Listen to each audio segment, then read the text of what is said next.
walafiat. Pertama-tama, marilah kita panjatkan puji syukur kehadirat Allah Subhanahu wa Ta'ala, karena pada pagi hari ini kita berkumpul di ruangan ini dalam keadaan sehat walafiat. Kedua kalinya, salawat serta salam marilah kita limpah curahkan kepada baginda besar kita Nabi Muhammad SAW. Semoga kita mendapatkan syafaatnya di yaumil akhir kelak. Amin, amin ya rabbal alamin. Ketiga kalinya saya mengucapkan rasa terima kasih saya yang sebesar-besarnya kepada Bapak Ibu karena sudah mau menyempatkan datang di ruangan ini dalam acara kita hari ini, yaitu aksi nyata atau pengimbasan budaya positif. Kedua kalinya saya mohon maaf karena mengganggu jam mengajar Bapak Ibu. Kemudian yang tidak ada jam pun rela menyempatkan waktunya untuk hadir di ruangan ini. Nah, kemudian pada kegiatan kita hari ini Bapak Ibu, saya melakukan pengimbasan atau praktik baik mengenai apa yang sudah saya pelajari, apa yang sudah saya dapatkan di pendidikan guru penggerak. Nah, di sini saya akan melakukan aksi nyata atau diseminasi mengenai budaya positif. Nah, jadi ini merupakan salah satu tugas saya dan kewajiban saya untuk melakukan pengimbasan ini di sekolah. Nah, jadi bukan berarti dan bukan bermaksud saya untuk menggurui, tidak ya Bapak Ibu. Tapi di sini kita nanti berdiskusi, berdialog mengenai materi-materi yang berhubungan dengan budaya positif. Baik Bapak Ibu, sebelum kita mulai pembahasan kita, alangkah lebih baiknya kita berdoa terlebih dahulu ya Bapak Ibu. Baiklah, untuk membuka acara ini kita mulai dengan membaca lafaz Bismillah. Bismillahirrahmanirrahim. Terima kasih Bapak Ibu. Semoga acara kita hari ini membawa manfaat untuk kita semua, membawa perubahan yang lebih baik lagi untuk sekolah kita dan juga untuk anak didik kita. Baik Bapak Ibu, sebelum saya mulai ke materi, kayaknya kita enak ini dulu deh, ice breaking dulu ya Bapak Ibu ya, nggak apa-apa ya, biar nggak kaku lah. Tapi kalau ibu hamil nggak usah lah ya, karena ini agak gerak-gerak. Ya, kayaknya Pak Bambang nggak ada ini ya, nggak ada pasangan ya. Baik, saya minta Bapak Ibu semuanya berdiri, kecuali yang ibu hamil nggak usah. Ya, spesial ya, ibu. Oh, Isnomi sama Pak Bambang. Isnomi di sini. Nggak apa-apa, Pak Joni sama, Pak Joni sama Pak Bambang.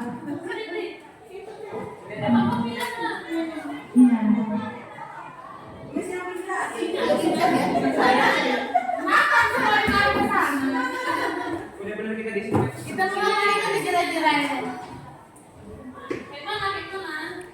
Siapkan pena satu. Ya, nah itu intinya nanti rebut-rebutan. Penanya satu, taruh di tengahnya. Ini. Ya.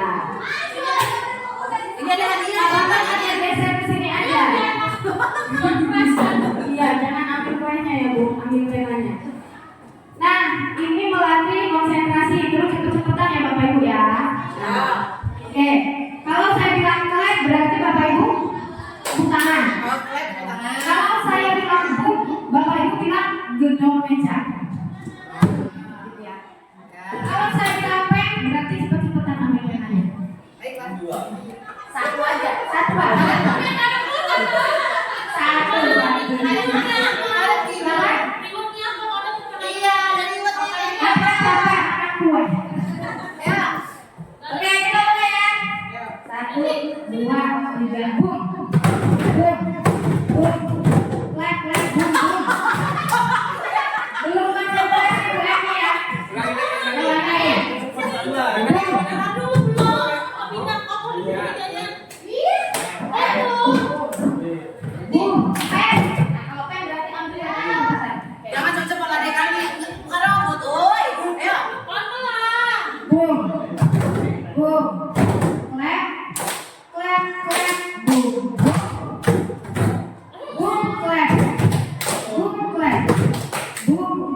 Budaya positif. Nah, apa yang Bapak Ibu ketahui tentang budaya positif? Mungkin Bapak Ibu sudah pernah membaca topiknya atau sudah pernah melakukan aksi nyatanya di PMM. Ya, saya minta siapa yang ini bisa mendefinisikan tentang budaya positif?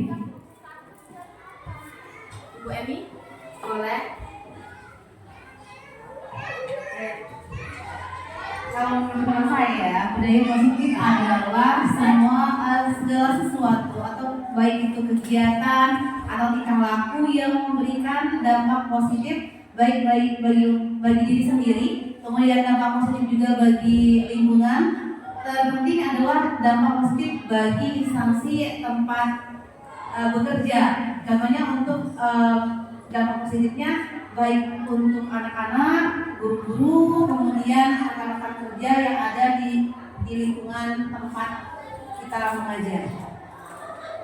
Iya, luar biasa sekali. Tepuk tangan dulu buat kita ini. Ya, benar sekali ya apa yang dikatakan Ibu Emi ya. Intinya budaya positif itu membawa dampak yang positif untuk instansi kita, baik itu untuk murid maupun untuk guru. Nah, pada intinya sebenarnya sama aja ya Ibu Emi. Nah, jadi di sini ada nih pengertian budaya positif. Budaya positif di sekolah. Ya, kita kan ini lingkupnya sekolah ya Bapak Ibu ya. Jadi budaya positif di sekolah itu nilai-nilai, keyakinan-keyakinan, kebiasaan-kebiasaan yang ada di sekolah yang berpihak kepada murid supaya murid itu berkembang menjadi pribadi yang kritis, penuh hormat, dan bertanggung jawab. Nah, itu dia Bapak Ibu secara jelasnya budaya positif ya yang ada di sekolah itu nilai-nilai, keyakinan-keyakinan, kemudian kebiasaan-kebiasaan di sekolah yang nah ini kata kuncinya yang berpihak kepada murid ya supaya berkembang menjadi pribadi yang kritis, penuh hormat, dan bertanggung jawab. Itu ya Bapak Ibu bisa dipahami ya. Kita bisa lanjut. Nah, ini dia ada beberapa konsep inti budaya positif. Nah, konsep-konsep inilah saling berkaitan, berhubungan erat dalam menciptakan budaya positif di sekolah. Nah, inilah ada 8 Bapak Ibu, sebenarnya 7 tapi itu saya pisah antara nomor 2 dan 3. Jadi 8 konsep inti budaya positif ini saling berkaitan, saling berhubungan dalam menumbuhkan dan menciptakan budaya positif di sekolah. Yang pertama yaitu perubahan paradigma belajar. Yang kedua disiplin positif dan nilai-nilai kebajikan. Kemudian yang keempat ada kebutuhan dasar manusia. Yang kelima motivasi perilaku manusia. Yang keenam posisi kontrol guru. Yang ketujuh yaitu keyakinan kelas. Dan yang kedelapan segitiga restitusi. Nah, Bapak Ibu, sebelum kita mulai pembahasan satu persatu mengenai konsep inti budaya positif ini, kira-kira yang pernah Bapak Ibu lakukan atau yang Bapak Ibu pahami dari kedelapan ini yang mana? Mungkin keyakinan kelas sudah pernah dilaksanakan di kelas ya? Ya, keyakinan kelas. Nah, nanti ada perbedaan. Kenapa bukan peraturan? Kenapa keyakinan? Sedangkan di sini kita menyebutkannya keyakinan. Nah, kemudian segitiga restitusi sudah kayaknya Bapak Ibu sudah belajar di topik mandiri PMM ya? Ada ya? Segitiga restitusi ya. Nah ini segitiga restitusi ini kaitannya erat sekali kaitannya nanti dengan posisi kontrol guru. Nah di posisi kontrol guru ini ada 5 nanti Bapak Ibu. Nah kebanyakan pribadi kita ini sebagai guru ini di posisi kontrol yang mana ya? Kemudian yang paling efektif itu yang mana yang harus diterapkan? Nah jadi Bapak Ibu saya tekankan lagi bahwa kedelapan ini memiliki keterikatan, keterkaitan dan hubungan yang sangat erat dalam menumbuhkan budaya positif. Baik, kita lanjut. Nah, yang pertama itu ada pembelajaran dengan paradigma baru. Ya, pembelajaran dengan paradigma baru merupakan pembelajaran yang dirancang berdasarkan prinsip pembelajaran berdiferensiasi, sehingga peserta didik itu belajar sesuai dengan kebutuhannya berdasarkan tahap perkembangan sesuai teori psikologi modern untuk mewujudkan profil pelajar Pancasila. Nah, jadi begini Bapak Ibu, saya mau bertanya nih, kenapa sih kurikulum itu berubah dari waktu ke waktu? Ada yang mau menjawab? Kenapa kok bisa berubah? Karena untuk menyesuaikan dengan perubahan zaman. Karena setiap jenjang kehidupan itu zaman itu selalu berubah. Jadi cara penanganan untuk peserta didik pun pasti juga akan berubah sesuai dengan zamannya, sesuai dengan lingkungannya.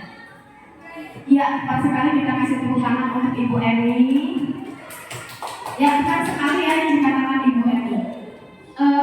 Kenapa kurikulum berubah, metode belajar berubah, segala macam berubah, itu tentu yang paling utama itu sesuai dengan mengikuti perkembangan zaman. Nah, di sini pembelajaran dengan paradigma baru itu bagaimana kita sebagai pendidik ini mengajar berdasarkan prinsip berdiferensiasi. Nah, itu ya Bapak Ibu, supaya mewujudkan profil pelajar Pancasila, yang mana profil pelajar Pancasila itu dimensinya kan ada 6 ya. Jadi untuk mewujudkan profil pelajar Pancasila kepada siswa, maka kita itu dituntut pembelajarannya itu harus berdiferensiasi ya, yaitu pembelajaran berdiferensiasi itu sesuai dengan kebutuhan anak ya, artinya berpihak kepada murid. Nah, untuk pembelajaran berdiferensiasi tidak bisa saya jelaskan secara rinci di sini ya Bapak Ibu, karena di sini kita lebih ke menekankan pada budaya positif. Baik, bisa kita lanjut. Nah, ini ada miskonsepsi tentang teori kontrol. Ya, ini bukan Ibu Nurhayati yang mengatakan ya Bapak Ibu, tapi di sini ada teori kontrol dari Dr. William Glasser, ya, yang kemudian dikembangkan menjadi choice theory. Miskonsepsi itu kesalahpahaman ya Bapak Ibu, kesalahpahaman tentang teori kontrol. Kemudian ini ada beberapa miskonsepsi tentang teori kontrol. Yang pertama, ilusi guru mengontrol murid. Yang kedua, ilusi bahwa kritik dan membuat rasa bersalah mampu menguatkan karakter. Kemudian ilusi bahwa semua penguatan positif, efektif dan bermanfaat. Dan yang terakhir, ilusi bahwa orang dewasa berhak memaksa. Nah, ini kesalahpahaman ya, teori kesalahpahaman menurut William Glasser. Nah, yang pertama ada ilusi guru mengontrol murid. Pada dasarnya kita itu tidak dapat memaksa murid untuk berbuat yang tidak mau dilakukannya, seperti itu. Nah, jadi bagaimana kalau murid supaya bisa melakukan sesuatu itu tanpa harus kita paksa? Yaitu tugas kita yaitu bagaimana caranya kita menumbuhkan motivasi intrinsiknya. Nah, itu nanti ada ya Bapak Ibu, yaitu tadi di budaya positif ini nanti. Kemudian ilusi bahwa semua penguatan positif efektif dan bermanfaat. Penguatan positif atau bujukan adalah bentuk-bentuk kontrol segala usaha untuk mempengaruhi murid agar mengulangi suatu perilaku tertentu. Adalah usaha untuk mengontrol murid tersebut dalam jangka waktu tertentu. Kemungkinan murid tersebut akan menyadarinya dan mencoba untuk menolak bujukan kita, atau bisa jadi murid tersebut menjadi tergantung pada pendapat sang guru untuk berusaha.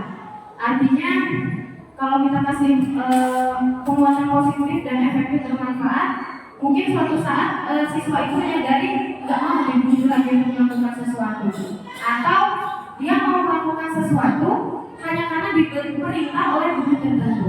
Nah, sedangkan kan pada budaya positif ini tugas kita bagaimana sih cara menumbuhkan motivasi intrinsiknya, itu yang terpenting. Oke, kita lanjut ya Bapak Ibu. Yang ketiga, ilusi bahwa kritik dan membuat orang merasa bersalah dapat menguatkan karakter. Nah, ini menggunakan kritik dan rasa bersalah untuk mengontrol murid menuju pada identitas gagal. Sebenarnya hampir-hampir mirip ya Bapak Ibu. Ketiga ini hampir-hampir mirip. Pada intinya, dalam ketika siswa melakukan sesuatu itu seharusnya berdasarkan motivasi intrinsiknya dan juga berdasarkan keyakinan yang dia percaya dan dia hargai. Nah, baik, kita lanjut. Ilusi bahwa orang dewasa memiliki hak untuk memaksa. Nah, banyak orang dewasa, ya seperti kita terutama, yang percaya bahwa mereka memiliki tanggung jawab untuk membuat murid-murid berbuat hal-hal tertentu. Apapun yang dilakukan dapat diterima selama ada sebuah kemajuan berdasarkan sebuah pengukuran kinerja. Itu ya Bapak Ibu.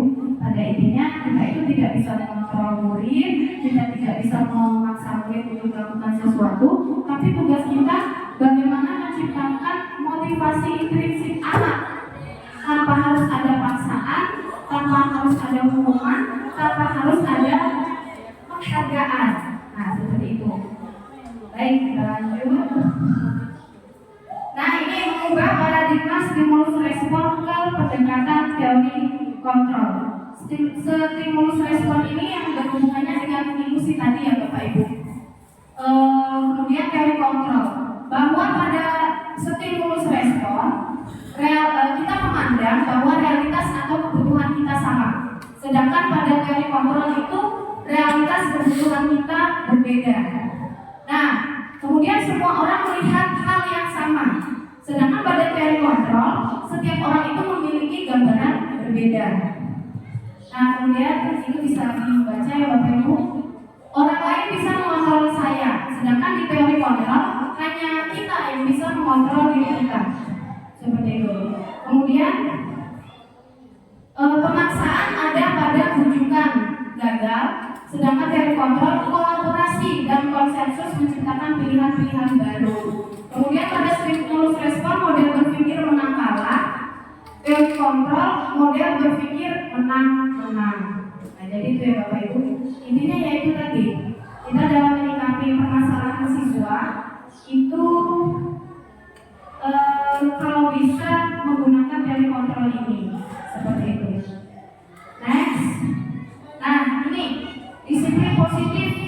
Kita ke konsep inti yang kedua, disiplin positif dan nilai-nilai kebajikan universal. Ya. Nah, itu ya Bapak Ibu, apa yang ada di pikiran Bapak Ibu jika mendengar kata disiplin?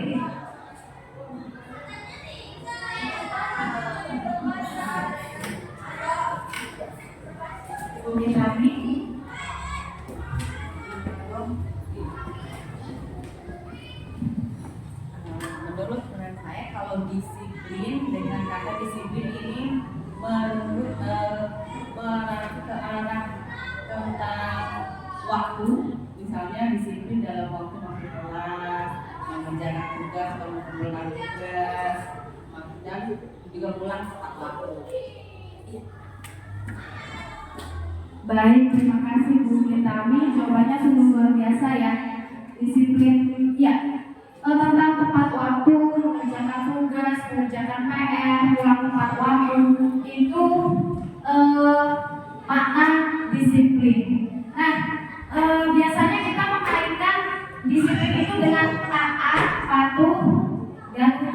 Bapak Ibu. Tapi tidak seperti itu Bapak Ibu, ya.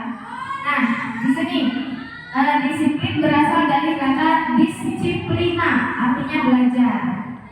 Artinya belajar. Rupanya itu ya, artinya belajar. Disiplin mengacu pada disiplin diri yang memiliki tanggung jawab terhadap apa yang dilakukannya berdasarkan nilai-nilai yang diyakini. Nah itu tadi kita balik lagi ke nilai-nilai yang diyakini. Apa sih nilai-nilai yang diyakini? Nah nanti akan kita bahas.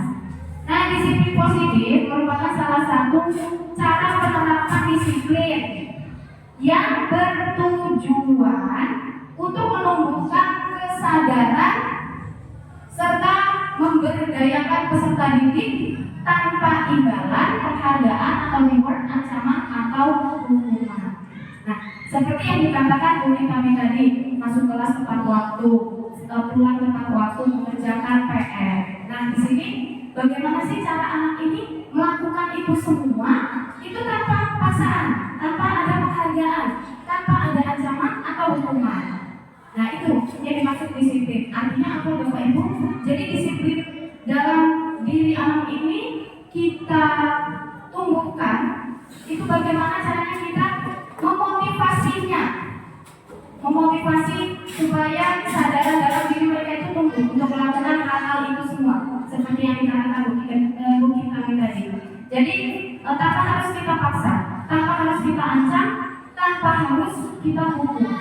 Jadi anak itu mengajarkan diri. Bagaimana ya caranya? Nah, jadi harus timbul kesadaran dari dalam diri anak. Seperti itu. Terima kasih Bapak Kepala Sekolah sudah hadir.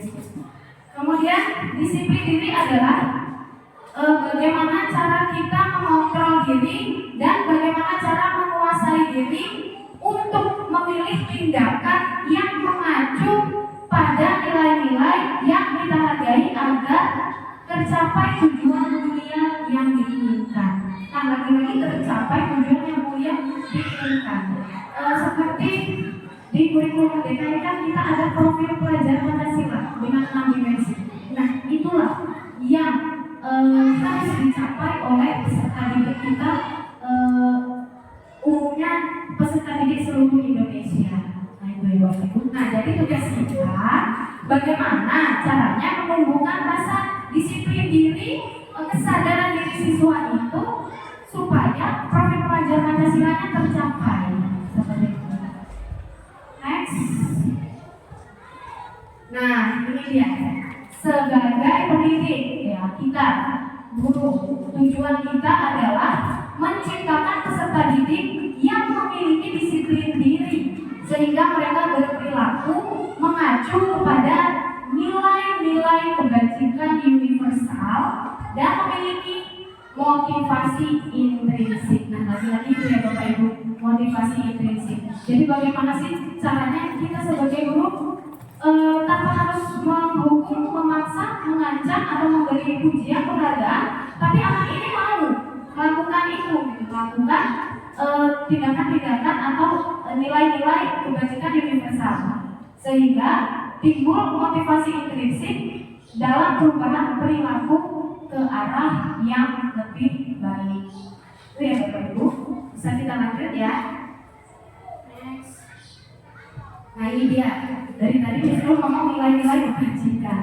Ya, nilai-nilai kebajikan itu sifat-sifat positif manusia yang merupakan tujuan mulia yang ingin dicapai setiap individu. Nilai-nilai tersebut itu bersifat universal dan lintas bahasa, suku bangsa, agama maupun latar belakang. Ya, sifat-sifat positif manusia misalnya bertanggung jawab, berpikir kritis, mandiri, saling menghargai, saling menghormati. Nah, itu termasuk dari nilai-nilai kebajikan yang mana peserta didik ini harus mempunyai nilai-nilai itu. Seperti itu. Nah, setiap perilaku atau perbuatan itu memiliki tujuan. Menurut Dr. William Glaser pada teori kontrol tahun 1984. Nah, dengan mengaitkan nilai-nilai kebajikan yang diyakini seseorang, maka motivasi intrinsiknya akan terbangun. Artinya begini Bapak Ibu, peserta didik kita ini harus mengaitkan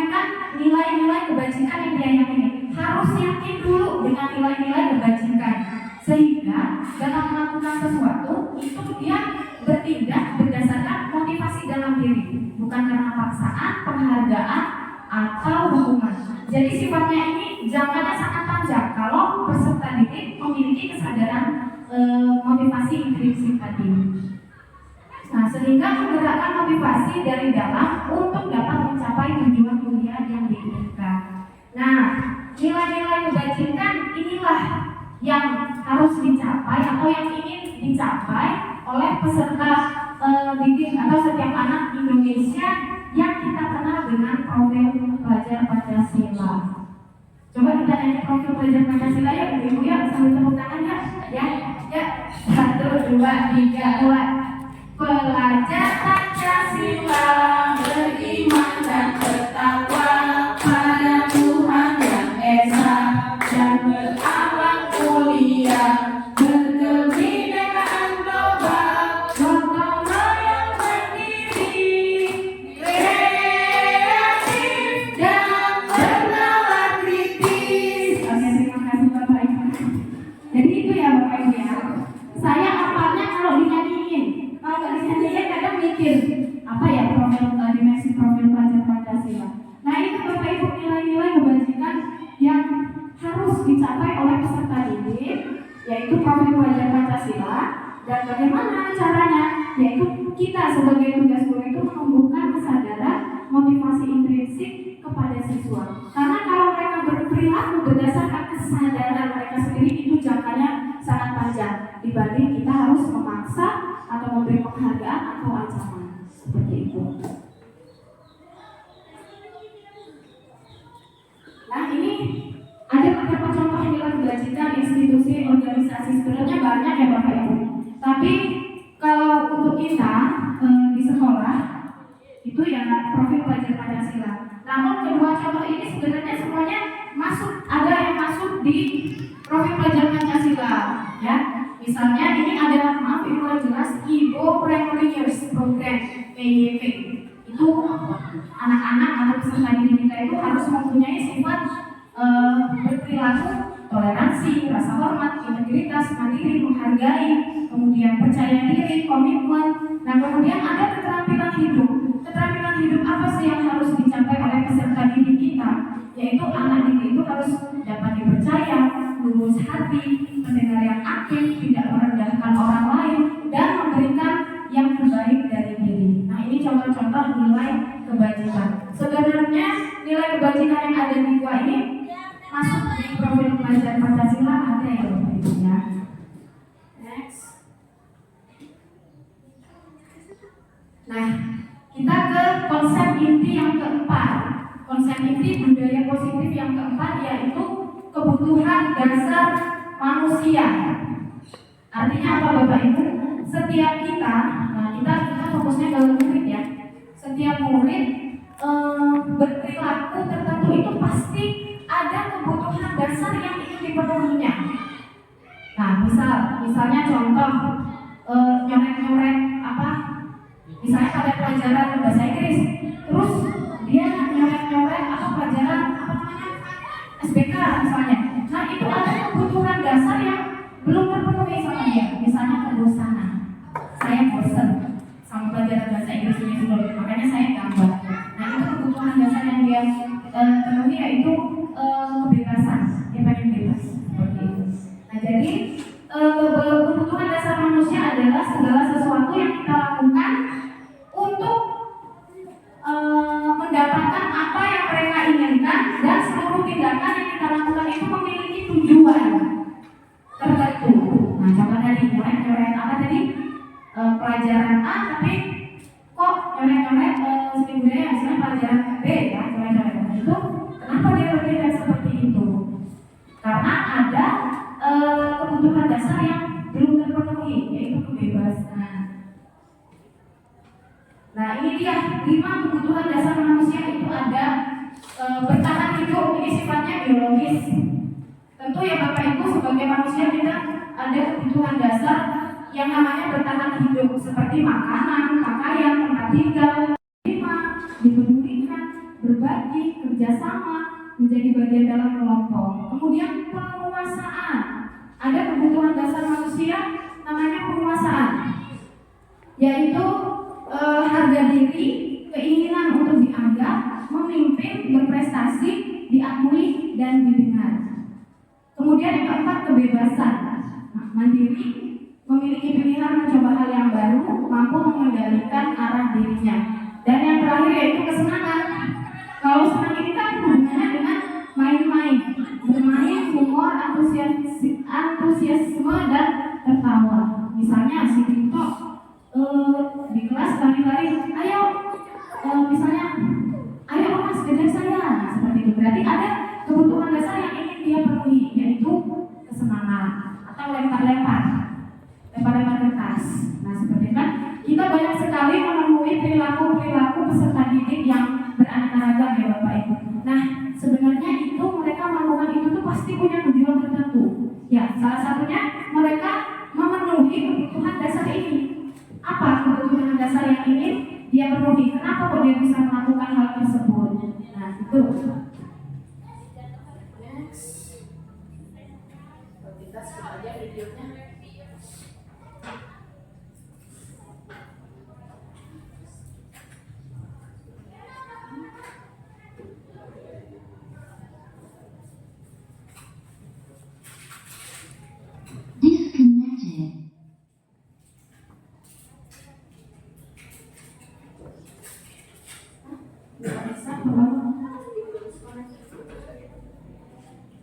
Disconnected.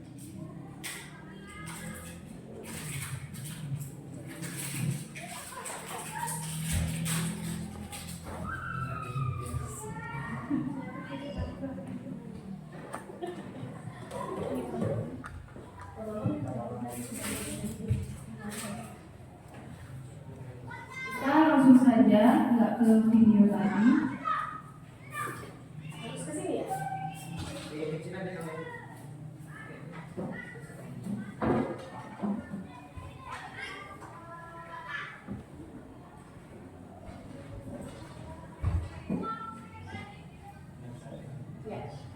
Nah, di sini ada kasus. Bimo, seorang anak TKB selalu berlari keluar kelas menuju jalan raya di depan sekolahnya yang ramai dengan kendaraan. Tingkahnya membuat guru, Bu Ani, bingung dan seringkali lari mengejarnya. Ada beberapa kemungkinan jawaban yang diberikan Bimo. Nah itu, aku senang main kejar-kejaran dengan ibu guru, seru. Kebutuhan apa yang dipenuhinya, yang diperlukan? Oke, yang ini ya. Coba yang dicatat boleh. Kesenangan yang berbeda bertahan hidup, kasih sayang dan rasa diterima, penguasaan, kebebasan dan kesenangan. Nah yang ini apa Bapak Ibu? Kesenangan, ya benar sekali. Kemudian yang ini, aku bosan belajar mewarnai terus di dalam kelas. Ya, aku bosan belajar di dalam kelas. Yang mana Bapak Ibu? Ingin bebas kan itu? Ya benar Pak. Ya kebebasan. Ya. Nah, ini dicatat kalau Bapak diingat ya. Kalau lagi kan nanti kita save lagi. Iya. Dibuka lagi. Nah, aku bosan belajar mewarnai terus di dalam kelas ini. Bimo ini untuk kebebasan. Ibu guru bilang aku tidak boleh bersenandung sewaktu mengerjakan tugas. Katanya kelas harus tenang, tidak ada suara. Kan nggak seru jadinya. Apa Bapak Ibu? Bertahan hidup, kasih sayang, penguasaan, kesenangan atau kebebasan? Kesenangan. Ya kan kalau bersenandung di dalam kelas itu kan senang kan? Ya, seperti itu. Dinda seorang anak kelas 3 SD. Begitu tiba di rumah sepulang dari sekolah, menangis dan mengadu pada ibunya bahwa dia dibenci oleh ibu gurunya. Ibrani, waduh kasihan sekali dibenci ya. Nah, kebutuhan apa yang diperlukan? Ibu guru tidak punya paku hari ini, padahal aku pakai jepit rambut baru. Penghargaan, Bukan Pak. kasih sayang. Iya, kasih sayang atau cinta, rasa diterima. Ya.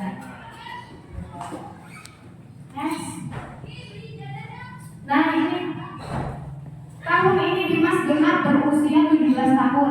Ia senang sekali ketika ayahnya mulai mengajarkan cara menyetir mobil. Setiap akhir pekan ia berlatih menyetir. Ia terlihat senang sekali berlatih sampai akhirnya ia bisa menyetir mobil dengan baik dan lancar. Ketika ibunya bertanya pada Dimas, apa yang membuat dia ingin bisa menyetir mobil? Ketika jawaban Dimas adalah seperti ini. Jadi kebutuhan apa yang ingin dia penuhi? Menyetir mobil itu seru. Bukan. Oke. Satu, bertahan hidup, rasa diterima, cinta kasih sayang, kebebasan, kesenangan, penguasaan. Bukan. Iya, senang. Kan seru kan? Jadi senang gitu.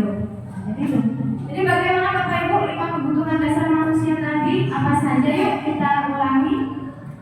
1, bertahan hidup. 2, rasa diterima, cinta kasih sayang. 3, iya. 4, kesenangan. 5, penguasaan.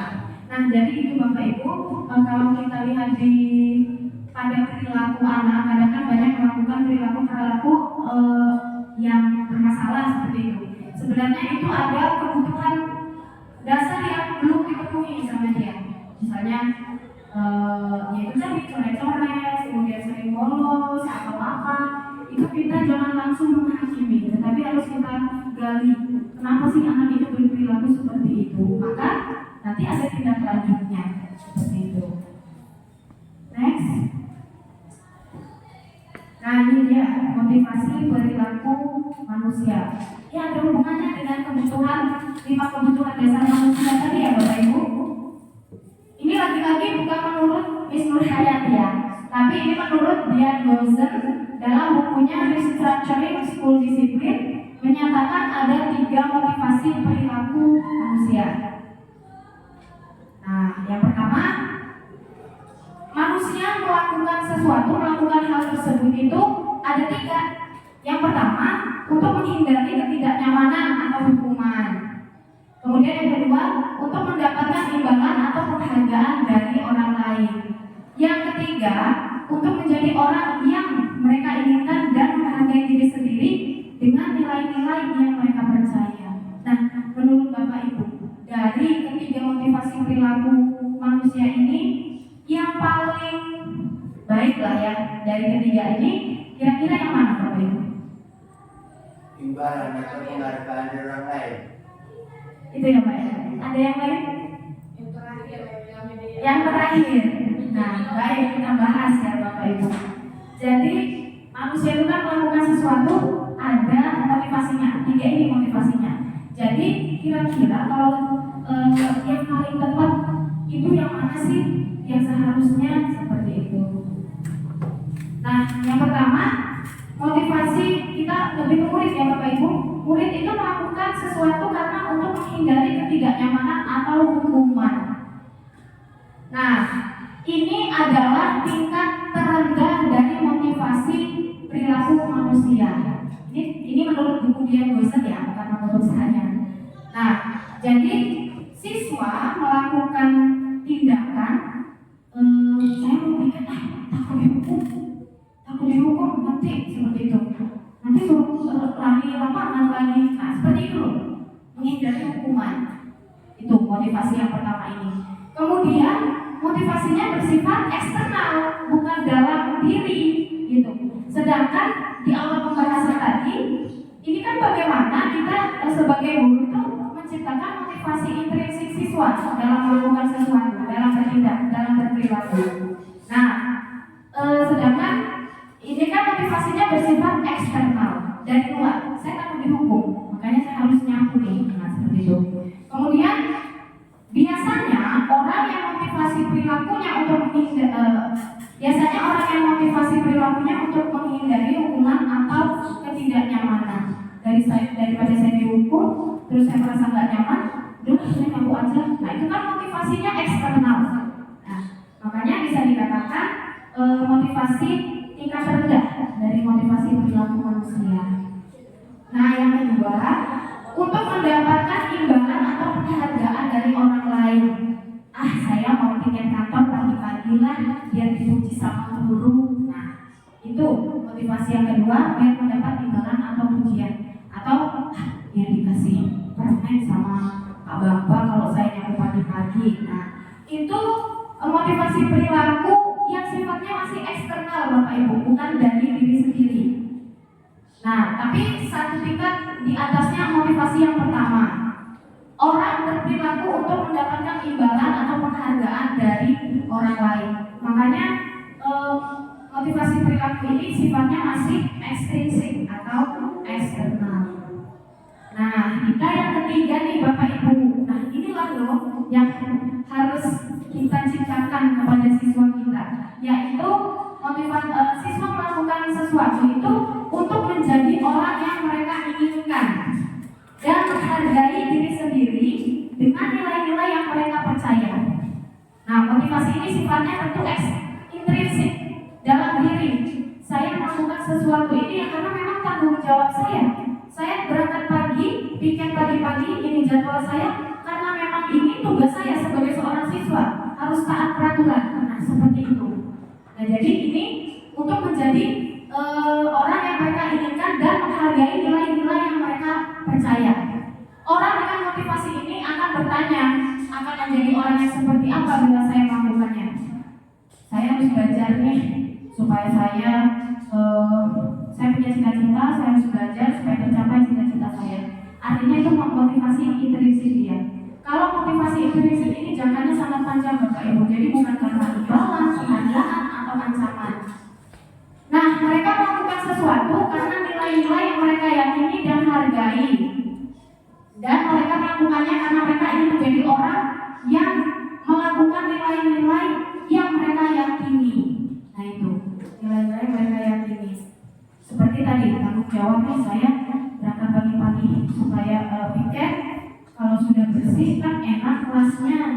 Nanti belajar, masuk kelas langsung belajar, nggak piket lagi. Nah, seperti itu. Nah, jadi ini Bapak Ibu, tugas kita sebagai guru inilah menumbuhkan motivasi intrinsik murid. Nah, ini ada hukuman, konsekuensi, restitusi. Hukuman, saya nggak baca semua ya Bapak Ibu, karena ini terlalu banyak. Hukuman, kenapa disebut identitas gagal? Karena hukuman itu sesuatu yang menyakitkan harus terjadi. Sedangkan kalau konsekuensi dan restitusi itu identitas sukses. Nah, kita sering dengar restitusi. Mungkin Bapak Ibu guru semua sudah pernah melakukan yang namanya praktek segitiga restitusi, tapi nggak tahu itu namanya restitusi. Ya, nanti ada pembahasan terakhir. Nah, konsekuensi itu sesuatu yang harus terjadi. Misalnya, Bu Eni menumpahkan botol gelas ke meja, maka konsekuensinya Bu Eni kan harus mengelap. Nah, itu konsekuensi namanya. Tapi kalau Bu Eni menumpahkan air di meja, Bu Eni keliling lapangan. Nah, itu hukuman. Seperti itu. Restitusi merupakan pilihan. Ini nanti kita bahas ya Bapak Ibu. Lalu kalau hukuman, perilaku pasif agresif meningkat. Kalau konsekuensi, penguatan hanya bertahan dalam jangka waktu pendek. Nah, kalau restitusi, masalah terpecahkan. Kemudian kalau hukuman, sistem tidak akan berjalan bila murid tidak takut. Nah, itu kan kadang ada siswa yang berontak gitu ya Bapak Ibu. Kemudian konsekuensi, memerlukan monitoring dan supervisi terus-menerus dari guru. Kemudian kalau restitusi, murid belajar bertanggung jawab untuk perilakunya. Kita next saja nih, banyak. Nah, ini contohnya hukuman, konsekuensi, restitusi. Kalau hukuman, awas kalau lakukan lagi ya, nanti awas kamu. Nah, begitu nadanya. Kalau konsekuensi, lakukan apa yang saya katakan. Kemudian kalau restitusi, misalnya kayak anak tadi melempar kertas di kelas. Apa hal ini yang sesungguhnya ingin kamu lakukan? Nah, seperti itu. Padahal ya seperti itu, kalau restitusi itu banyak pertanyaan-pertanyaan ya Bapak Ibu, yang artinya kita itu membuat anak itu menyadari kesalahannya, seperti itu. Bukan langsung menghukum atau yang sifatnya mengancam, menghukum seperti itu. Next. Nah ini contohnya aja. Kita lanjut saja ke yang sini. Nah ini perbedaan. Contoh kasus siswa sering tidak mengerjakan PR. Kalau hukuman siswa nggak kerjain PR, kita marah-marah, guru marah dan murid takut. Nah kalau guru hukum siswa tersebut hormat bendera selama 10 menit, itu contoh dari hukuman. Ini kasus yang sama dengan ini yang berbeda ya. Kemudian konsekuensi. Konsekuensi jika siswa sering tidak mengerjakan PR, guru memberikan konsekuensi untuk mengerjakan PR-nya saat istirahat atau dikerjakan sebanyak 3 kali lipat. Guru tegas dan siswa menghormati peraturan. Nah, itu konsekuensi. Sedangkan kalau restitusi, guru menanyakan keyakinan kelas atau dirinya dan membantu siswa menyelesaikan masalahnya. Kemudian guru terbuka dan siswa menghormati dirinya dan orang lain. Nah itu restitusi, bedanya dengan hukuman dan konsekuensi. Makanya kenapa di awal pembelajaran awal kita masuk sekolah ini, kita ini seharusnya bisa guru masing-masing atau bisa kita secara keseluruhan semua guru atau bisa wali kelas saja itu membuat keyakinan kelas. Nah itu tadi membuat keyakinan kelas. Jadi kalau siswa ada yang berperilaku kurang seperti ini, maka kita tanyakan keyakinan kelas apa yang sudah kamu langgar, seperti itu.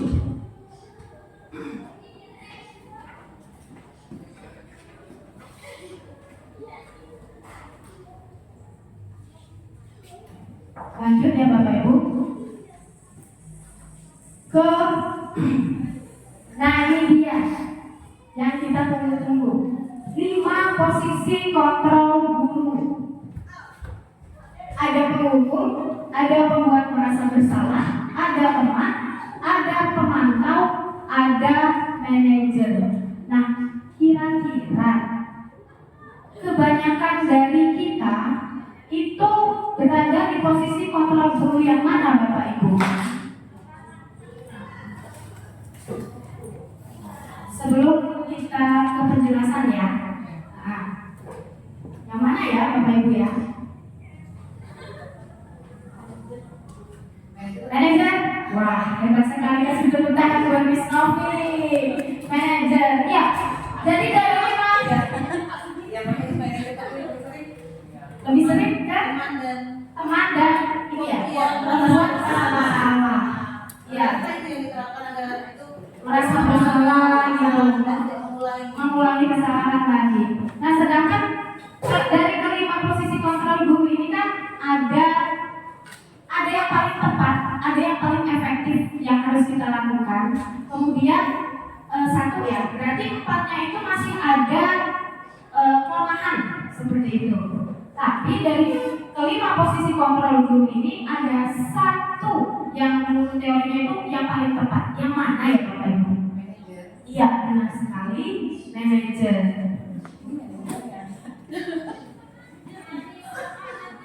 Nah ini contoh penerapan 5 posisi kontrol guru. Siswa tidak memakai atribut lengkap saat upacara bendera. Nah yang pertama, hormat pada bendera selama 1 jam. Itu berarti kita berada di posisi ya. Kemudian berapa kali ibu bapak harus memberitahu kamu selalu saja mengecewakan bapak ibu. Nah itu pembuat merasa bersalah. Kemudian, nah posisi teman nih, ayo dong ikutin aturan sekolah. Tolong bantu bapak ibu ya. Sekali ini ya sudah, tidak apa-apa. Lain kali jangan sampai berdua seperti ini lagi ya. Nah itu posisi teman. Kemudian kamu sudah melanggar peraturan sekolah. Kamu tahu konsekuensinya. Setelah upacara, kamu beri atributnya ke koperasi dan jangan ulangi lagi.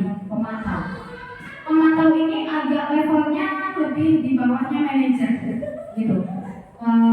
Jadi nadanya itu nggak marah, nadanya juga tidak juga lembut atau menolak seperti posisi teman. Nah itu pemantau. Nah kemudian manajer. Nah Apakah kamu tahu kesalahanmu? Kira-kira bagaimana kamu memperbaiki kesalahanmu? Nah, ini ya Bapak Ibu, posisi manajer ini posisi yang memang harus kita terapkan di posisi manajer ini kepada siswa. Ini nanti ada hubungannya sama segitiga restitusi. Nah itu.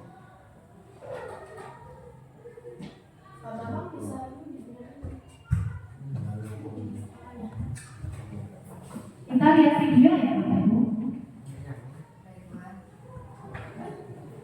Biar sebelumnya nggak capek.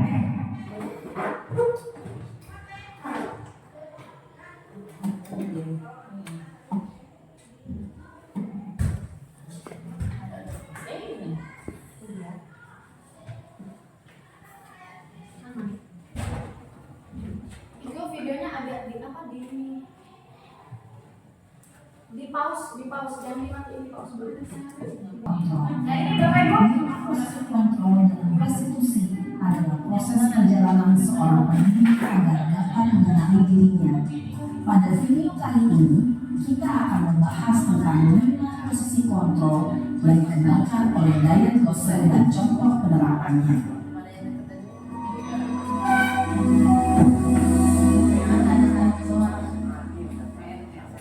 Lima posisi kontrol ini adalah 1. Posisi penghukum. 2. Posisi pembuat rasa.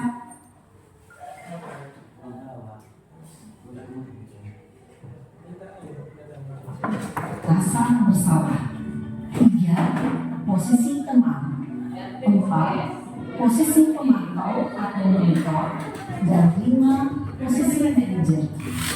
Untuk lebih memahami kelima posisi tersebut, mari kita saksikan kasus Naren yang terlambat hadir 20 menit di sekolah dan melihat bagaimana kelima posisi kontrol dalam menghadapi masalah tersebut.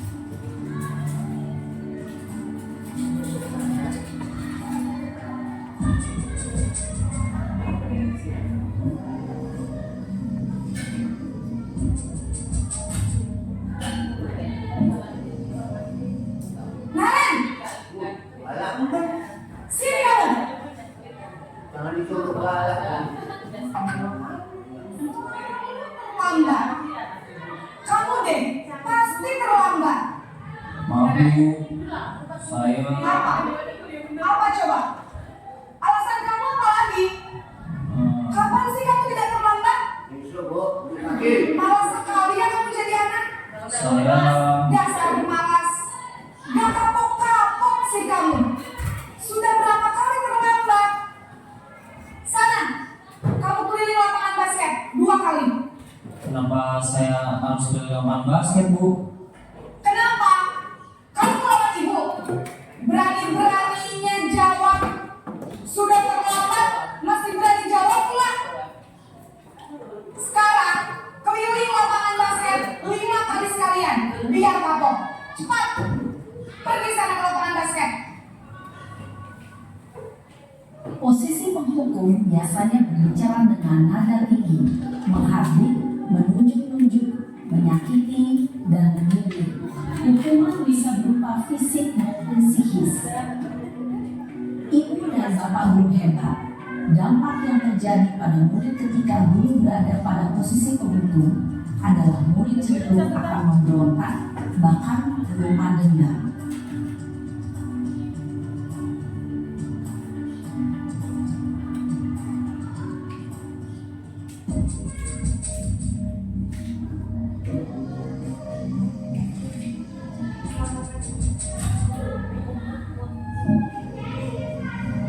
Naren,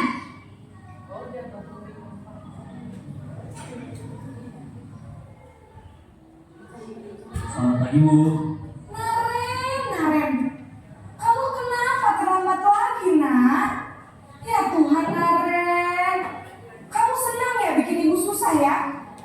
Kalau kamu terlambat lagi, nanti ibu yang dituduh sama kepala sekolah, nak. Disangka ibu tidak bisa membina kamu. Duh, gimana ini? Maaf Bu, Duh, Gusti Naren. Kamu suka ya kalau ibu ditegur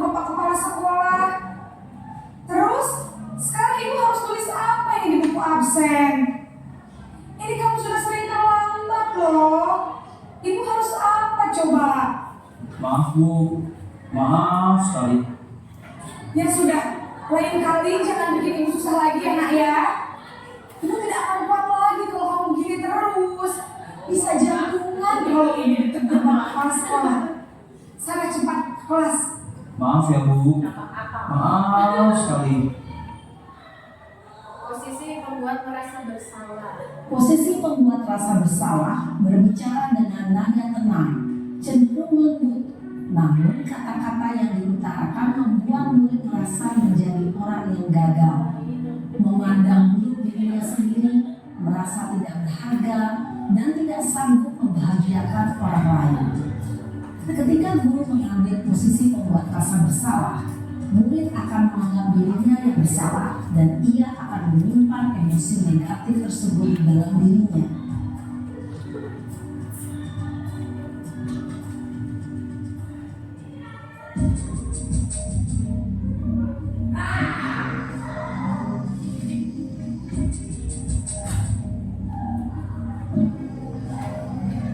Naren,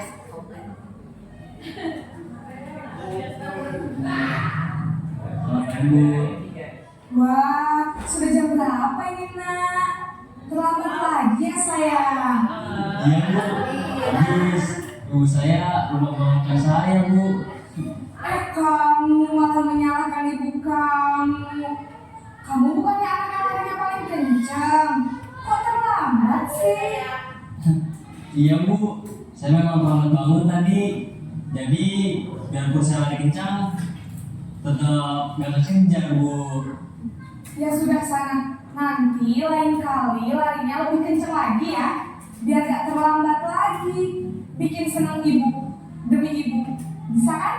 Bisa Bu. Ya sudah sana masuk kelas. Ibu beresin urusan absen kamu. Kamu ini ada-ada saja. Dalam posisi teman, guru berbicara dengan nada suara ramah, akrab, cenderung bersenda guru untuk menjaga suasana tetap santai. Murid akan merasa senang, aman, dan akrab dengan guru. Identitas yang tercipta adalah identitas sukses atau berhasil. Namun, perlu diingat, karena ini masih berulang eksternal, maka ada faktor ketergantungan dari murid kepada orang tertentu. Di sini guru absen, sehingga di lain waktu murid bisa berperilaku baik, namun hanya kepada orang-orang tertentu saja.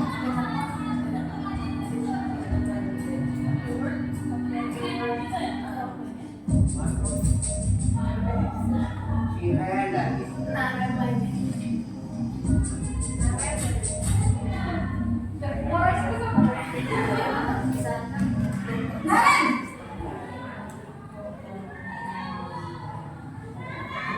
Selamat pagi Bu. Naren, apa peraturan sekolah kita tentang jam berapa kita harus masuk sekolah, nak? Kita harus di sekolah kayak gini Bu. Iya betul, sekarang sudah jam 7.20.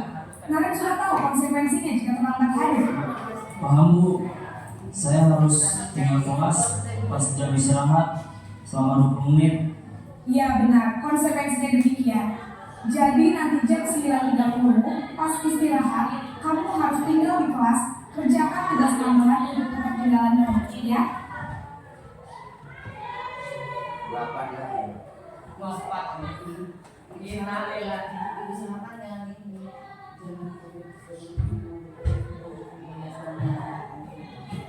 Baik Bu. Posisi pemantau mengandalkan penghitungan atau data untuk mengontrol murid. Guru mengarahkan murid berdasarkan peraturan dan konsekuensi.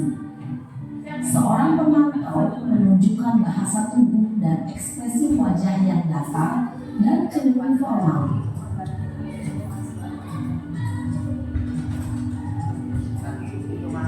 Nah, jadi yang terakhir Bapak Ibu posisi manajer. Posisi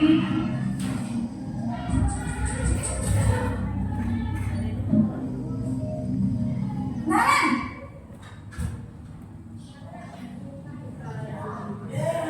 Selamat pagi Bu. selamat pagi Naren. Maaf Bu, terlambat? Iya, sekolah masuknya jam 7, sekarang sudah jam 7.20. Jadi sekarang bagaimana ini, Karen? Maaf Bu, saya lupa setelah alarm saya semalam. Baiklah, menurut kamu, keyakinan sekolah yang mana yang perlu kamu tingkatkan? Menghargai diri sendiri dan orang lain mungkin ya Bu.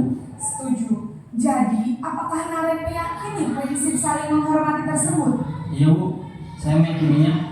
Apakah Naren bersedia memperbaiki masalah keterlambatan ini? Bersedia Bu. Bagaimana kamu akan memperbaiki masalah keterlambatan ini? Saya akan coba untuk tidak lupa menyetel alarm saya Bu. Baik, kalau Naren lupa menyetel alarm di rumah, ada orang yang kira-kira bisa bantu mengingatkan tidak? Ada Bu, kakak saya, Kak Emma. Ada lagi selain Kak Emma? Selain Kak Emma, ada ibu saya. Baik, jadi yang mengingatkan Naren adalah Kak Emma dan ibu kamu ya? Kira-kira akan mulai start alarm kapan nih Naren? Setelah pulang sekolah, akan segera saya lakukan. Baik, jadi Naren akan setel alarm untuk bangun besok pagi dan akan diingatkan oleh kakak dan ibu dan Naren ya. Ada lagi yang mungkin perlu dilakukan Naren agar tidak terlambat bangun lagi? Tidak ada Bu. Baik Naren, terima kasih untuk kerjasama kamu. Sekarang kamu perlu kembali ke kelas untuk belajar. Baik Bu, terima kasih. Posisi manajer adalah posisi kontrol yang disarankan untuk membimbing para murid sikap disiplin yang positif, yaitu murid yang mandiri, bertanggung jawab, dan dapat memecahkan masalah. Tujuan dari posisi ini adalah agar murid dapat berefleksi atas tindakannya. Guru akan dengan tulus memberikan pertanyaan-pertanyaan bermakna, sehingga membuat murid dapat belajar dari kesalahannya dan mencari sebuah solusi untuk menyelesaikannya. Ibu dan bapak guru hebat, setelah mengamati adegan kelima posisi kontrol tadi, kira-kira posisi mana yang paling ideal? Posisi mana yang dapat menunjang motivasi prinsip murid? Ya, tentu posisi manajer. Posisi ini memang posisi ideal yang ingin dituju setiap pendidik. Pada posisi inilah, guru dapat menerapkan disiplin positif yang berpihak pada murid, yang memerdekakan murid. Perjalanan seorang pendidik tentunya tidak mudah untuk sampai pada posisi seorang manajer. Namun, tujuan kita pasti, yaitu menciptakan murid-murid yang mandiri, merdeka, dan bertanggung jawab. Semoga penggambaran 5 posisi kontrol yang telah diperlihatkan ini dapat menjadi ajang refleksi bagi kita semua, agar dapat terus mengasah dan menerapkan disiplin positif yang memerdekakan murid. Mari terus berlatih dan bersemangat. Selamat menerapkan. Salam dan bahagia ibu dan bapak guru hebat. Nah, itu tadi yang saya penjelasan mengenai 5 posisi kontrol guru. Kira-kira bagaimana Bapak Ibu? Mau menerapkan yang mana? Manajer ya Bu ya? Iya, manajer. Ya itu seperti yang dilihat dinamikanya dulu. dilihat dinamikanya. Kita tidak bisa kalau yang bersifat manajer itu harapan setiap guru. Iya. Jadi kita Benar. melihat kondisi di satuan pendidikan masing-masing Ya. dan siswanya. Iya, benar. Karena dalam satu instansi itu punya latar belakang yang berbeda-beda. Benar sekali. Iya. Bisa kalau misalnya semua pengen yang sempurna, tapi mungkin arahnya mungkin nanti ke arah sana, ke arah manajer, waktu yang mungkin agak lama. Kita menyesuaikan karena kan kondisi kita berbeda dengan kondisi sekolah yang lain, begitu ya Bapak Ibu. Nah, iya. Benar. Kadang ada, jadi ini bisa saya simpulkan seperti ini. Kadang ada yang penghukum itu berdampak baik bagi murid, benar tidak Bapak Ibu? Seperti itu ya. Kadang membuat merasa bersalah tidak selamanya buruk, seperti itu. Begitupun dengan pemantau atau teman. Iya, benar ya Bapak Ibu, seperti itu. Jadi kelima posisi kontrol ini sebenarnya ya itu tadi baik dan ada buruknya. Kita tidak serta-merta langsung menerapkan yang manajer nih di sekolah kita, tapi disarankan gitu ya Bapak Ibu, apa salahnya sih kalau kita mencoba untuk menggunakan posisi manajer. Begitu ya Bapak Ibu ya. Sekarang kita lanjut ke sini. Nah, yang ini kira-kira posisi kontrol apa Bapak Ibu?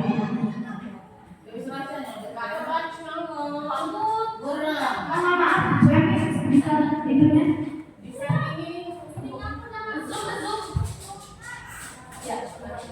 Posisi kontrol apakah aku? Hukum. Ya, benar sekali. Yang ini?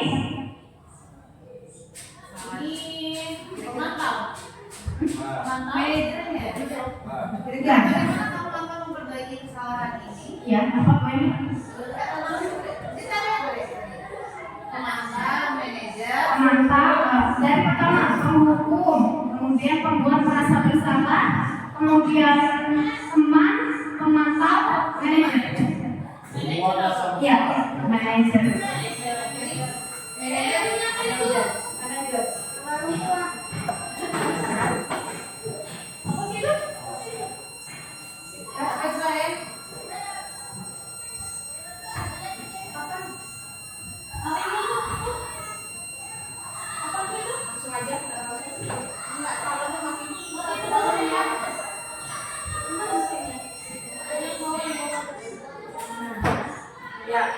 Kalau yang ini apa Bapak Ibu? Ayolah lakukan ya iman. Yang ini kamu terlambat. Apakah kamu sudah mengikuti pemantau? Ya. Benar sekali. Yang ini? Iya. Yang kedua tadi yang membuat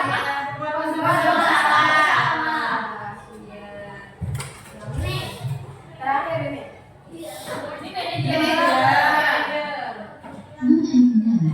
Benar, ini manajer. Itu tadi ya Bapak Ibu, memang posisi kontrol. Nah, kalau kita mau menerapkan posisi kontrol sebagai manajer, tadi kan ada gini, waktu nanya, kira-kira keyakinan kelas apa, keyakinan sekolah apa yang ingin kamu tingkatkan. Nah, seperti itu ya. Oh, menghargai diri sendiri, menghargai waktu. Nah, makanya sudah seharusnya di setiap kelas itu kita membuat keyakinan kelas. Nah, pertanyaan saya, mengapa keyakinan kelas? Mengapa bukan peraturan kelas? Kalau keyakinan itu lebih kepada apa yang akan harapkan dan apa sendiri. Apa sih yang memeriksa apa kesalahan yang sudah saya buat, apa konsekuensi yang saya dapatkan gitu. Kalau peraturan lebih kepada menekankan siswa untuk dipaksa gitu. Atau paksa hukum gitu ya. Iya, benar sekali. Isnovi, terima kasih atas jawabannya. Ya, tepat sekali ya. Nah, kalau dia keyakinan, itu seseorang akan lebih bergerak dan bersemangat untuk menjalankan keyakinannya daripada hanya sekedar mengikuti serangkaian peraturan tertulis tanpa makna. Kalau keyakinan itu kan, saya yakin kalau saya terlambat sekolah itu tidak baik. Saya yakin kalau saya datang tepat waktu, datang lebih pagi itu baik untuk saya. Seperti itu. Saya mentaati peraturan, saya menghargai diri saya menghargai sekolah saya. Gitu. Kemudian, nah ini tadi prosedur pembentukan keyakinan sekolah. Nah, yang pertama bercurah pendapat tentang peraturan yang perlu disepakati. Jadi Bapak Ibu, dalam membuat keyakinan kelas itu kita kolaborasi, melibatkan dengan peserta didik. Jangan maunya kita ini enak, keyakinan kelas yang harus diyakini, tidak seperti itu. Tapi kita harus melibatkan peserta didik. Kemudian mencatat semua masukan-masukan. Ya, masukan-masukan semua anak-anak itu kita tampung. Yang ketiga, susunlah keyakinan kelas sesuai prosedur pembentukan keyakinan sekolah atau kelas. Kemudian gantilah kalimat-kalimat dalam bentuk negatif menjadi positif. Misalnya, jangan terlambat. Kita ganti hadir tepat waktu. Jadi kalimat keyakinan kelas ini bunyinya positif, jangan negatif. Seperti itu. Kemudian, tinjau kembali daftar surat pendapat yang sudah dicatat untuk menemukan nilai kebajikan atau keyakinan yang dituju. Yang kelima, tinjau ulang keyakinan sekolah atau kelas secara bersama-sama. Yang keenam, menyetujuinya dengan menandatangani keyakinan. Dan yang terakhir, keyakinan sekolah atau kelas selanjutnya bisa diletakkan di titik kelas di tempat yang mudah dilihat oleh semua warga kelas. Nah itu ya Bapak Ibu, jadi pembentukan keyakinan kelas ini harus bersama-sama, bukan hanya dari kita, supaya siswa terlibat. Oh ini menghargai orang lain, datang tepat waktu, tidak boleh mengobrol saat pembelajaran seperti itu. Jadi itu kan datangnya dari siswa, bukan bersama-sama siswa dan guru, bukan hanya dari guru saja. Beda antara keyakinan kelas dengan kesepakatan kelas apa itu? Hampir sama Pak, kesepakatan dan keyakinan. Artinya kesepakatan itu cuma beda kata aja ya Pak ya. Kesepakatan kelas itu dia harus diyakini seperti itu. Cuma kan kalau penekanan makna aja sih sebenarnya. Jadi kalau yang kesepakatan, ya berarti kan kesepakatan bersama-sama. Di situ juga sudah ada termasuk keyakinan kelas. Sebenarnya bunyinya sama, cuma kan untuk lebih bermakna, maka kita tulis keyakinan kelas seperti itu. Itu yang artinya. Saling menghormati dan menghargai, bertanggung jawab, budayakan 5S, kemudian sapa, salam, santun, dan 5S satu lagi. Menjaga kebersihan, menjaga keamanan, dan menolong teman. Nah ini ya Bapak Ibu ya, contoh ini contoh. Nah ini dia, kita ke pembahasan terakhir, segitiga restitusi. Adalah proses menciptakan kondisi bagi peserta didik untuk memperbaiki kesalahan mereka, sehingga mereka bisa kembali pada kelompok mereka dengan karakter yang lebih kuat. Nah, segitiga restitusi ini ada hubungannya dengan 5 posisi kontrol tadi, Bapak Ibu, ya, yaitu posisi manajer. Nah, ini ada langkah-langkah segitiga restitusi. Jadi kita melakukan dialog kepada peserta didik yang dapat menghasilkan murid yang mandiri dan bertanggung jawab, seperti contoh tadi. Langkah-langkahnya ini. Yang pertama, menstabilkan identitas. Kemudian yang kedua, validasi tindakan yang salah. Yang ketiga, menanyakan keyakinan. Nah ini contohnya. Berdasarkan prinsip membuat kesalahan adalah bagian dari proses pembelajaran. Jangankan siswa ya Bapak Ibu, kita sebagai orang dewasa saja sering melakukan kesalahan. Nah ini contoh dari menstabilkan identitas. Berbuat salah itu wajar. Tidak ada manusia yang sempurna. Bapak atau ibu juga pernah melakukan itu. Ibu bapak tidak mau mencari siapa yang salah, tapi ibu bapak ingin mencari solusi dari permasalahan ini. Kamu berhak merasa begitu. Nah ini contoh dari penerapan segitiga restitusi, yaitu langkah pertama, menstabilkan identitas. Yang kedua, validasi tindakan yang salah. Nah, berdasarkan prinsip setiap perilaku berupaya memenuhi suatu kebutuhan tertentu. Contohnya, kamu pasti punya alasan mengapa kamu melakukan itu. Contohnya nggak baca KPR, nggak terlambat seperti yang tadi. Padahal kamu bisa melakukan yang lebih mudah dari ini ya, seperti itu. Kamu patut bangga karena telah melindungi sesuatu yang penting buat kamu melakukannya karena mempertahankan sesuatu yang penting bagimu. Nah ini langkah yang kedua. Langkah yang pertama tadi menstabilkan identitas. Langkah kedua, setelah menstabilkan identitas, kita validasi tindakan yang salah. Kemudian yang ketiga, menanyakan keyakinan. Apa keyakinan kelas kita? Bertanggung jawabku. Kira-kira keyakinan apa yang harus kamu tingkatkan? Bertanggung jawab untuk piket kelas Bu, seperti itu. Nilai-nilai apa yang telah disepakati bersama? Nah, misalnya memperhatikan ketika guru atau teman presentasi tidak libur seperti itu. Nah, kamu ingin menjadi orang yang seperti apa misalnya? Saya ingin menjadi orang yang menghormati diri sendiri misalnya. Nah, ini 3 tahapan restitusi ya Bapak Ibu. Yang pertama stabilitas identitas, yang kedua validasi tindakan yang salah, dan yang terakhir menanyakan keyakinan.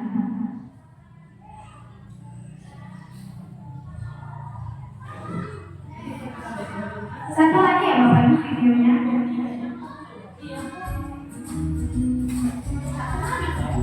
Satu lagi ya.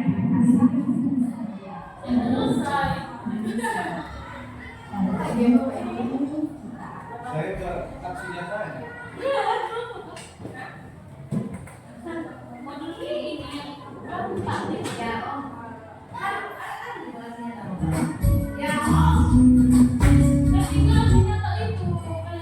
Salam dan bahagia Ibu dan Bapak Guru pada video kali ini kita akan membahas tentang salah satu program disiplin positif yang diterapkan di lingkungan sekolah yang dikenal dengan nama restitusi.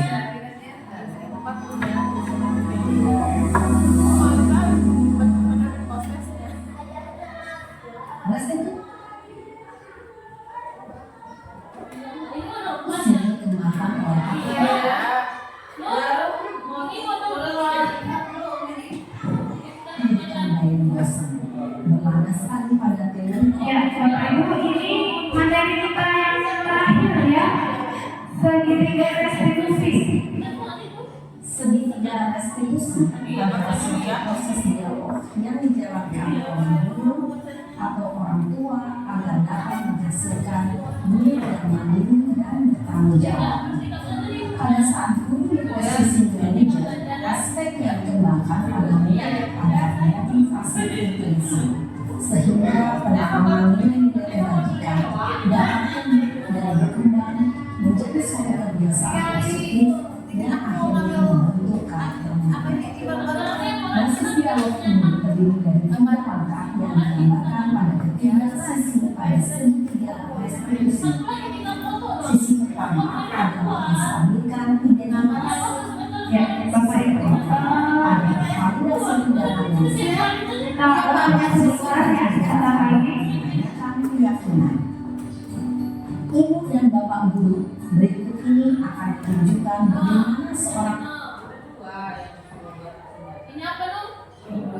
guru berada dalam posisi manajer menggunakan penerapan segitiga restitusi.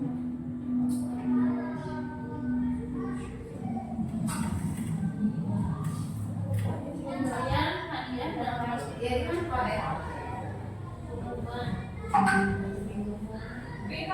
jangan bingung nanti. Ya, ini contoh penerapan segitiga restitusi ya Bapak Ibu.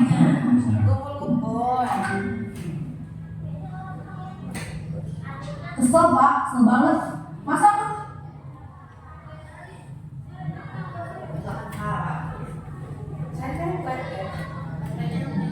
Itu dikatain cuma fitnah Pak.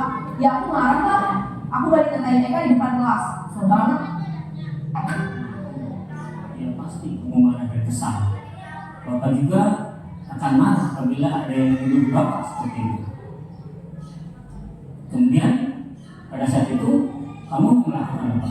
Ya saya langsung ngatain Eka lah Pak. Kesel banget. Saya bentak-bentak dia di depan teman-teman lain. Oh begitu. Pasti kamu melakukan seperti itu karena suatu alasan tertentu kan? Iya Pak, masa saya diam saja Pak? Ya saya bela diri lah. Masa saya dituduh tukang fitnah? Ya wajar lah. Mempertahankan harga diri itu sesuatu yang penting buat kamu. Untung kamu tidak bertindak seperti lagi. Hanya minta-minta. Iya Pak. Untung saya masih bersabar dan hanya membentak saja. Sudah gemes padahal saya pasti ada lah. Ya pasti ya. Tapi kamu memilih untuk tetap bertahan dan bersabar. Kamu memilih untuk tidak berbuat lebih parah lagi, kan? Iya. Nah, sekarang coba kita lihat lagi tindakan kamu yang mentah-mentah PK di kelas. Tindakan kamu itu kira-kira sesuai dengan keyakinan kelas atau prinsip kamu tidak? Enggak apa. Capek Pak di rumah. Jadi keyakinan atau prinsip mana yang tidak sesuai dengan keinginan kamu? Ya, saya sebenarnya sama dengan orang lain. Mungkin saat itu saya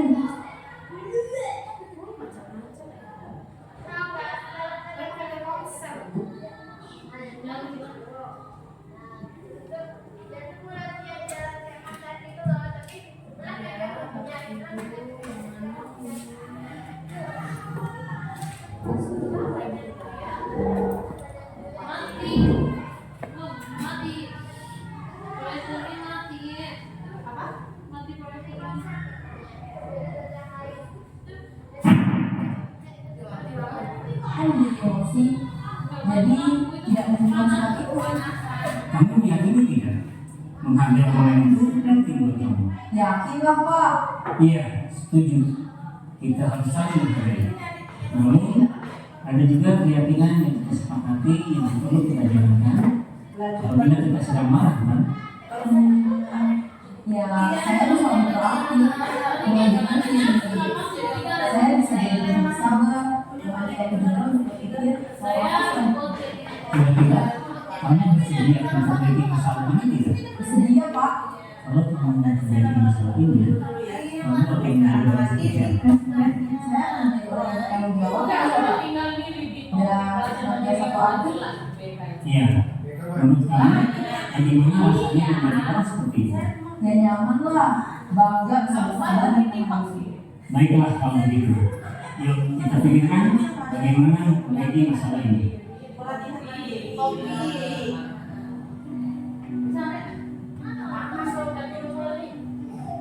Ibu dan Bapak Guru, saja kita menyaksikan contoh bagaimana seorang Buddha.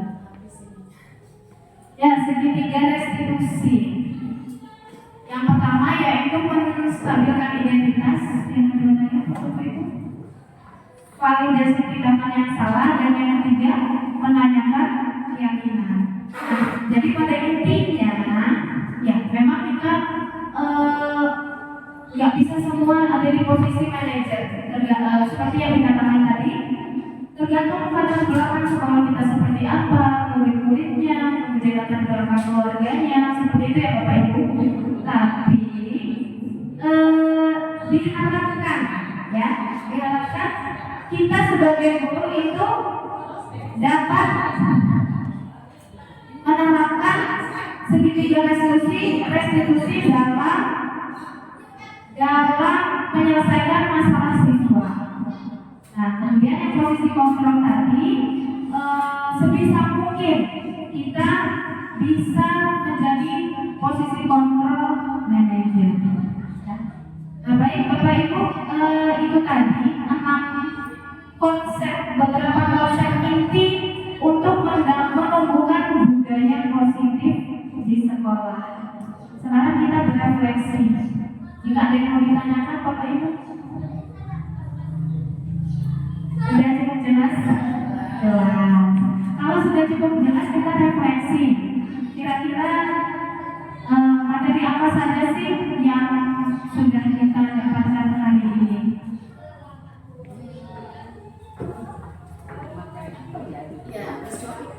Agak maju Mas.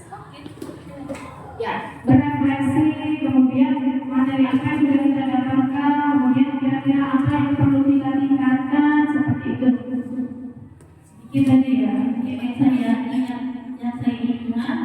tadi ada 5 posisi kontrol kita sebagai guru di sekolah, terutama dalam menghadapi siswa. Yang pertama tadi ada posisi guru sebagai pembuku, kemudian komunitas bersama, kemudian sebagai tenang, kemudian yang keempat itu sebagai pemantau, dan yang terakhir manajer. Nah, tadi kan dikatakan bahwa dalam posisi kontrol ini kita tidak bisa langsung kita langsung kepada manajer anak mengingat kondisi dan latar belakang sekolah itu sendiri siswa. Kemudian selain itu ada tadi yang dibahas mengenai peraturan dan keyakinan kelas.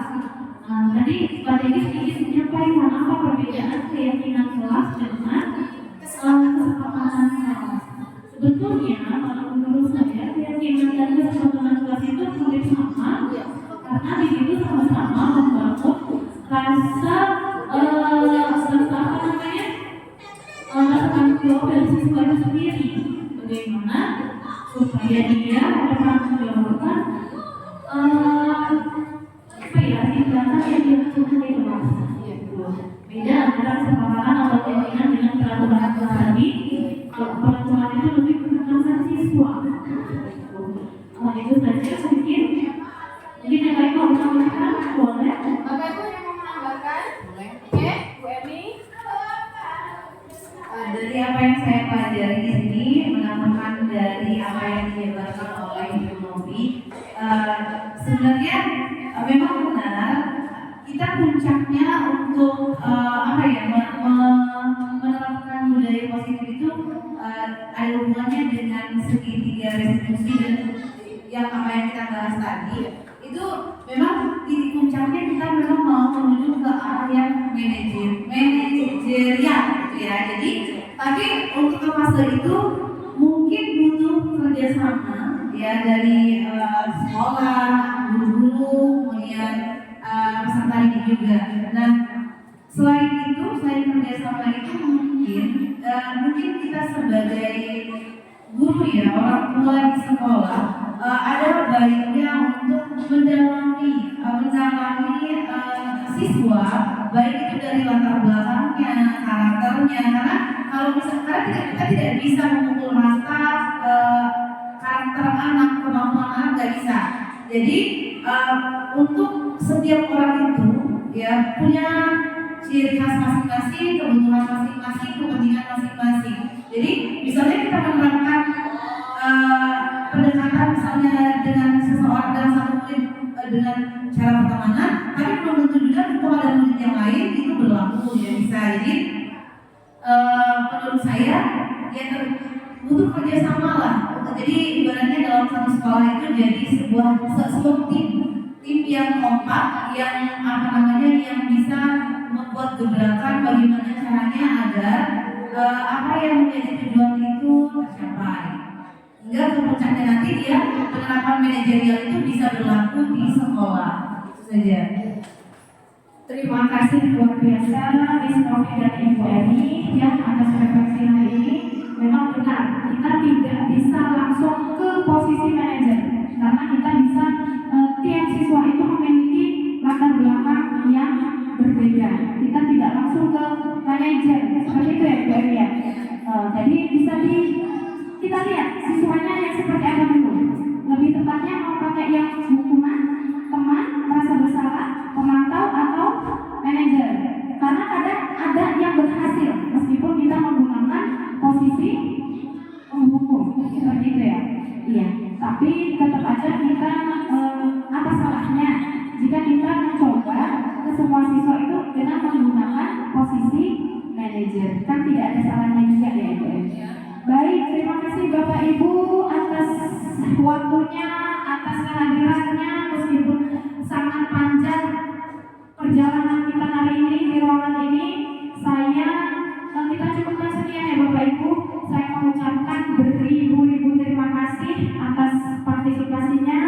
Saya juga mohon maaf, pasti sangat banyak sekali kesalahan saya, ketidaksempurnaan saya dalam menyampaikan materi. Kepada Allah saya mohon ampun dan saya mohon maaf. Saya akhiri. Wassalamualaikum warahmatullahi wabarakatuh.